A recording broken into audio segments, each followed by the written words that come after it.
Hey there, guys, and welcome to another episode of the MH Performance Podcast. I'm your host, Matt Harrison, and today we're going to be talking about plateaus and progression.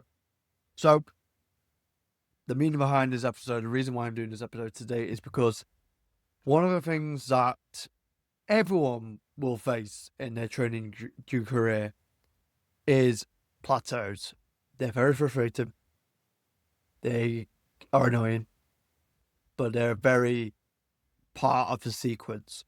And what I'm going to hopefully give you guys today is a way of thinking around plateaus and progressions, but also some other things that you could probably look into if, for example, a plateau has occurred. So before I go into plateaus, I want to talk about a more deeper reasoning behind progressions. And generally, when we always think about progressions, the number one thing that you usually think about is load. And there will be a time where, if you're someone who's very much just getting started into the gym, there's going to be very much a time in the gym where you're not going to make the same amount of progress as you did at the beginning.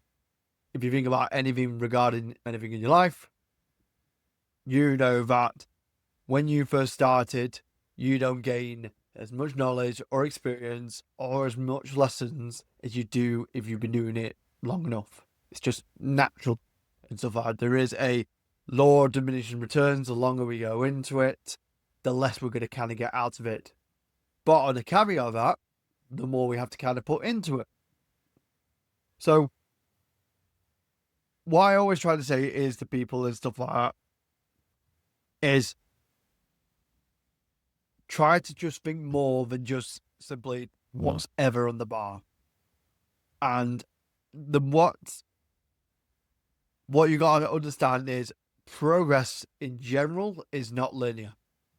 You're gonna have moments where training's going really well, nutrition's going really well, you go towards that goal, and there's just gonna be days where it's flatlining, and there's gonna be days where it sits back. That is very normal. It is so normal, because if it was just a straight line, one, it wouldn't be rewarded, and everyone will be achieving the goals left, right, and centre. So it's easier to very much to say when you're not in it and when you've been working really hard and you expect the kind of same amount of outcome that you do when you put input. But unfortunately, with progress, it's not the kind of same with that. Another thing when it comes to progress is, especially when it comes to progressing from weight to weight, just because you've not been able to progress heavier or do more repetition doesn't always mean that you're not progressing. And I always like to think of training as interest or a bank interest, and you'll get what I mean in a second. So every time you put money into a bank, you get interest on that returns, don't you? That's the exact same when it comes to training as well. Like, even though if you've done 2 sessions in a row with the same weights, the same repetition, you are still applying another dose of stimulus. That is the second amount of time you've done in that life, whatever weights you've done. And I just don't think people see it like that. I think people see it from a point of they've got to get better at it every single week. Or if the weight doesn't go up every single week, then they're not making progress. And it just doesn't work like that. Like, there's a lot of, excuse me, there's a lot of things that are happening in order for you to become stronger, build more muscle, lose body fat, and it's just very complex. So it's not really a straight line forward to any of those. Going on to progressions, there are a number of things you can look at other than load. And I kind of categorize these into kind of 3 sections. One of them is load, but I'll get to that bit last. First one is time. And the things that fall into that category are tempo, rest periods, set durations, every minute on the minute, incomplete rest, AMRAP, so as many reps as possible, and rare reps. Meaning that how much time we are spending in each of the reps and how much time do we need before we complete another set. That's one of the methods you can use. Let's say, for example, let's say a couple of months ago, you were only, let's say you just got to a new weight, let's say 12 kg, for example, on a row or something like that. But by the time you got to that 8th rep, you grinded. It was a rush. Fast forward to now, and you're able to do that with a 2-second pause, 2-second intervals on the way down. That is progression. That is an increase of strength. The next is distance. So we're talking about things about range of motion, center of mass, torso angle, strength curve, length tension relationships. How does the movement look? Are we getting a greater range of motion of the exercise that we are doing? Obviously, as loads increases, we don't tend to get as much movement. But can you, in a way, get into a better range of motion with the exercise that you're doing? Center of mass. Are you understanding where you are in space? So let's say example, let's give a squat. Are we able to set ourselves back into space to allow us to get a deeper range of motion at the hip? So you can see what I mean. Like, we can now use distance as a form of progression. Strength curves. Like, obviously we know that at a certain length within a muscle, we're not always going to be the same strength.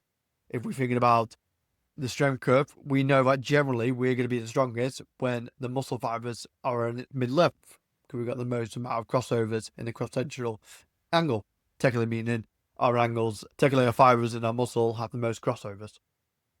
And then we generally get weaker as the muscles tend to get lengthened and as all the fibers cross over fully.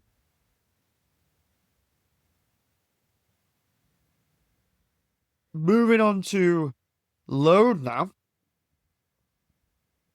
There are other ways than just simply more weight. We could change the intensity. Simply, is that load feeling better than it did before? We can change the orientation of a shape. We can change the type of contraction that we're trying to do. Are we doing an isometric hold? Are we doing an isometric push? Are we working on eccentric strength? And then we've got loads of things like exercise variabilities, the complexity of an exercise.